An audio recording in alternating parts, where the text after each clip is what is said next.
Okay, so let's get straight into the content. Today's one, and I would have done this one sooner, but I've been away and, I had all sorts of things going on, so I thought I'd do this now. The Diddy documentary. How did he get away with it for so long? How did he? My God. You're nasty, man, Diddy. You're nasty, man. Boy, firstly, can we give a hand to 50 Cent? I was going to believe anything that was in the documentary anyway, because 50 Cent made many. He got shot 9 times. That's validation for me. I believe you, bro. Been through a lot. But I find it very similar to the R. Kelly situation, where everybody knows what's going on, but because there's bread involved and there's a powerful man, nobody wants to say a goddamn thing. Nobody wants to say a goddamn thing, whether they're getting paid, whether they're getting favors. Some guys are getting all sorts of crazy favors in there and not saying nothing, which we're going to get to, because a lot of this stuff is wild for me. When you watch the documentary, you leave with a lot of questions. And a lot of those questions are at some of the people, well, why didn't you say anything sooner? Yeah. Shout out to Mark Curry as well, because I didn't know you wrote the Come With Me on the Godzilla soundtrack. That's the worst song I ever heard, bro. You shouldn't even be speaking about that in a documentary, bro. That song's awful, bro. What the fuck, bro? What you write that for? You should have squished up and threw it in the bin. You should not be proud to talk about that song. That song is awful, bro. The fuck? Come with me. What the fuck you talking about, bro? Shout out Mark Curry, though. So anyway, let's go into it. So the beginning of the documentary, you get like an introduction and into a feel about Diddy's life, his upbringing, his mum who looked good back in the day. I must say, she looked good. Yeah, and how she was having these parties and how she was constantly dressing Diddy up to be somebody. He grew up in all of this. He's a product of his environment. He's a product of his environment. I don't know how much of that I believe, but let's run with it. Let's say he's a product of his environment. Where did all the essaying come from, bro? Where did that come from? To his friend Kirk Burroughs, yeah, who helped him form Bad Boy, and from what we know was an essential part of Bad Boy Records, or the foundation years. And even from the beginning, Diddy was doing shady dealings. He's very cutthroat. Look at the actual event that made him famous, the concert where people got trampled to death. There's a clip where there's a body on the floor and Diddy's just walking around. He's just walking around.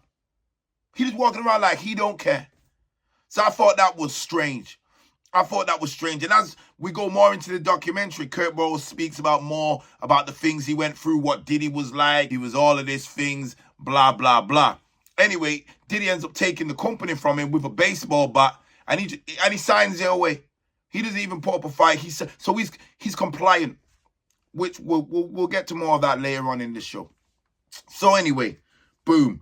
Then it goes on to something, and this is something that's been out there. It's been out there for a long time, and it's still out there in the streets to this day. These two things. One, I don't understand, for the love of me, why niggas always want another nigga's gear. And this is rife out there. Niggas always wanting another nigga's gear. You gotta be careful of your friends, because if you got a side thing, it's your brethren that's gonna go and drop this line. Yo, man, I don't even know what you're doing with him. He don't even deserve you. You know he's got another thing. This has happened multiple times. This has happened so many times. It's a disgrace. It's a disgrace. It's a shame. It's a real shame. And then the second thing, and I've never understood this, why niggas want to go out with the same girl that other niggas have been out with. Like, brother, wasn't the aim of the game to have a girl that everybody wants but nobody can get? Not a girl that everybody wants and everybody can get. That doesn't even work for me. It's just silly. You know what I mean? You haven't got an exclusive chick. Your chick's commercial. The fuck are we talking about? Your chick is commercial, bro. Insane. So he's out there, he's teething over man's gal, consistently teething over man's gal, going after man's gal. And this is probably what got him in the problem with 50 in the first place. Teething, or not even teething. You're in a position where you can get any gal you want, but you want another nigga's gal that you know as well. So, we can understand why this might have happened. Now, The death row stuff, we've heard a lot about this stuff for years. Like I'm saying, every rumor that is in the documentary, they're all rumors we've heard about before. These are not new rumors. These are not new rumors. They're all rumors we've heard about before. And people, just like with the R. Kelly, they glazed over them. They just pretended it didn't happen. And now there's a documentary and everyone's like, oh my God, I can't believe it. No, motherfucker. They told you about that 10 years ago. Shine, done over. Capricorn Clark, done over. The girl at the beginning, I forget her name, done over. What about Aubrey from Danny Kane, done over? Like even her story of somebody said they walked into a room and seen her passed out.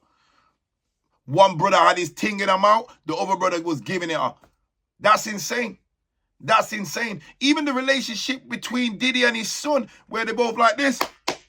I don't even know what kind of voodoo that is that they're doing there, but it's insane. Like, bro, I got a son. We don't go on like that.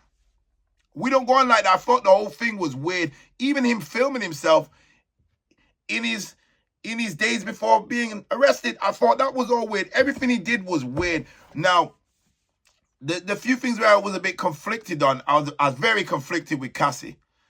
I was very conflicted with Cassie because even though I do believe Cassie was a victim of a terrible man, he was beating her up and he's probably doing all sorts of other things to her. Cassie was also a hoe, guys. I know it's unpopular to say, but Cassie was a hoe, bro. I'm putting it out there. I'm going to stand by it. You guys know Cassie was a hoe. I know Cassie was a hoe. She's drinking cups of cum. She's drinking cups of semen. Cassie was a hoe, bro. This is my opinion. I'm not saying she's a victim. I'm just saying she's also a hoe. Kid Cudi knows she's a hoe. Trust me. Cassie's a hoe, man. I'm not saying she deserved anything that happened to her, but we can't overlook the fact that Cassie was a hoe. We can't overlook that fact. We cannot overlook that fact. You know what I mean? She was out there doing the most. Cassie was a hoe. We can't ignore those texts. We can't ignore the fact that she was arranging freak-offs. She was having freak-offs when that nigga weren't there. Cassie's a hoe, bro. And the real victim in the Cassie situation is a poor husband who had to sit there and listen to all those things being said about his girl. I don't know how he's not divorced her yet, to be honest. I really don't. I really don't. And then even like when I was listening to Lil Rod, and he said something that was striking to me because I'm a man, and I know all the man them out there feel the same way I feel about this, yeah? He said something that was just blew my mind. He went, oh yeah, sometimes I'll wake up in the bed and a female would be there. And he said, other times I'll wake up in the bed and Diddy would be there. So obviously we get it, you were drugged, we understand that. But you said sometimes, so this has happened multiple times. So how many times can that happen before it's consensual? Because I know most men, if they wake up in their bed and there's another man in their bed, it's about to be a murder in that motherfucker. It's about to be a murder. But with you, it wasn't a murder. It ended up being like a repeated thing. A repeated thing. Bro, men don't roll like that. Not heterosexual men, my bro. We don't roll like that. Lil Rod was getting the big rod. We don't roll like that. We don't roll like that, bro. No disrespect to you, Lil Rod. I don't know what you went through, but just them real men, Diddy's gone. He's gone. I'm telling you now. He's out of there. So, yeah, these were just the things I took from it. And even Kirk Burroughs, he had said something about him repeatedly being essayed. And I was just like, bro, come on, bro. Do you know what I mean? Like, are we just meant to believe everything you say? Because you're a man and he's a man. You tell me you couldn't lick him with a brick. You couldn't. I don't know. I don't know. It's not like Diddy's the biggest dude. I get the power thing, but it's just a few things I'm not buying. But Diddy's a nasty man, man. Diddy's, I don't know, man. I don't know. And his name was Puffy, so we probably should have seen it coming, to be honest. We probably should have seen it coming. But that's just my reaction to the content. I'm out of here, guys.